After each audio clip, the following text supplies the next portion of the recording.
آج ہم پڑھیں گے 130 آیات۔ اعوذ باللہ من الشیطان الرجیم، بسم اللہ الرحمن الرحیم۔ رب اشرح لی صدری ویسر لی امری واحلل عقدۃ من لسانی یفقہوا قولی۔ یا ایہا الذین آمنوا لا تأکلوا ربا اضعافا مضاعفة واتقوا اللہ لعلکم تفلحون۔ اے ایمان والو، سود نہ کھاؤ دونے پر اور دونا چند در چند، اور اللہ سے ڈرو تاکہ تمہارا بھلا ہو۔ غزوہ بدر اور غزوہ احد کا ذکر کرتے کرتے اب سود کا بیان آ گیا ہے۔ بظاہر ان دونوں میں کچھ تعلق نظر نہیں آتا، لیکن ان کی مناسبت کی گئی ہے۔ ایک وجوہات ہے۔ اول تو یہ کہ یہ سود کھانے سے بے مروتی اور قلبی کمزوری پیدا ہوتی ہے، معاشرے سے ہمدردی ختم ہوتی ہے، اور انسان ایک دوسرے کے لیے صرف پتھروں کے سوا اور کچھ نہیں رہتے۔ زخمی ایک دوسرے کو کر لیتے ہیں جب اکٹھے ہوتے ہیں۔ معاشرے میں ہمدردی اور بھائی چارہ ایک زبردست رول ہے جو اللہ تعالیٰ نے اس کا حکم دیا ہے۔ اور ایک تو حرام مال کھانے سے اطاعت اور تابعداری کی طاقت نہیں رہتی، اور دوسری سود لینے سے انسان میں بخل اور کنجوسی پھیل جاتی ہے انسانوں میں، اور اس طرح ایک دوم روایت ہے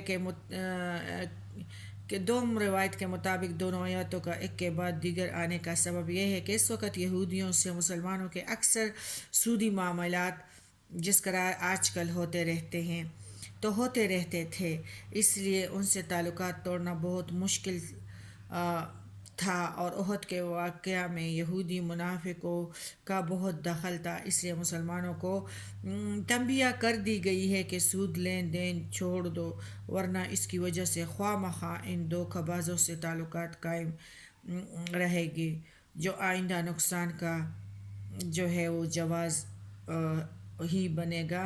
پھر ہے اضعافا مضاعفتاً، دونے پر دونا سے مراد یہ نہیں ہے کہ سود چند در چند تو نہ لو، بلکہ توڑا لے لیا کرو۔ اصل بات یہ ہے کہ جاہلیت کے زمانے میں سود اس طرح لیا جاتا تھا جیسے آج کل کے بنیے لیتے ہیں، یعنی 100 روپے دیے اور سود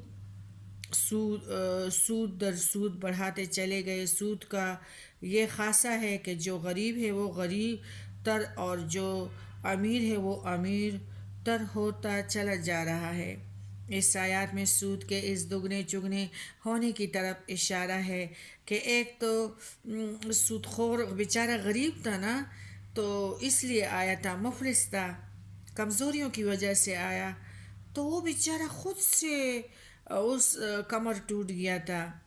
پھر ناجائز فائدہ سود خور اٹھاتے ہوئے ان سے روپیہ ایسے کمزوروں سے حاصل کرتا ہے، اور وہ ذہنی جسمانی کسی قسم کی محنت نہیں کرتا سود خور، بلکہ اپنے قرض دیے ہوئے روپے کی کمائی کھاتا ہے۔ اسی طرح خود اس کے اجزاء جو ہے وہ ناکارہ ہو جاتے ہیں، اس میں ایمان اور اس کا کوئی شے ہے ہی نہیں ذرا۔ دوسری طرف وہ مقروض غریب و کمزور جو ہے وہ مقروض بے اثر، یعنی اس کا محنت بے اثر بنتا ہے، اس کی مشقت کی کوئی قیمت ہی نہیں رہتی۔ مقروض اپنے گھاڑے پسینے کی کمائی سود کی شکل میں اس حرام زادگی کے حوالے کرتا ہے۔ اس کے علاوہ بیچارہ مقروض معاشی، سماجی، اخلاقی لحاظ سے ذلت میں جا گرتا ہے، اور قرض دینے والا سود خور آرام پسند بن جاتا ہے۔ اللہ کی راہ میں جہاد کرنے، ایثار اور قربانی کرنے اور اللہ کی مخلوق سے ہمدردی کرنے کا جذبہ اس کے اندر سے بالکل سود خور سے مٹ جاتا ہے، اور وہ اس کو لطف محسوس کر کے آرام کر کے اور غریبوں پہ پیسہ دیتا ہے۔ اس لیے تو اللہ کا حکم ہے کہ تنگ دستی میں بھی اور سہولت میں بھی صدقہ کر دیا کرو، زکوٰۃ دے دیا کرو، تاکہ معاشرے میں خوشحالی آئے، اور تم لوگوں کا ایک دوسرے کے لیے دعائیں کرو اور ہمدردی کرو، تنگ دستی میں ایک دوسرے کو کچھ دو اور کسی کا بوجھ اٹھاؤ۔ تو اسی طرح وہ سودخور جو ہے اس کے اندر ایمان کا جذبہ تو بالکل مٹ جاتا ہے، اور وہ دوسرے غریب محنت کرتے ہیں، دوسرے کماتے ہیں، اور وہ مفت سے عیش و عشرت کرتا ہے۔ غریبوں کی غربت بڑھتی ہے اور اس کی امارات اور تنگری میں اضافہ ہوتا ہے۔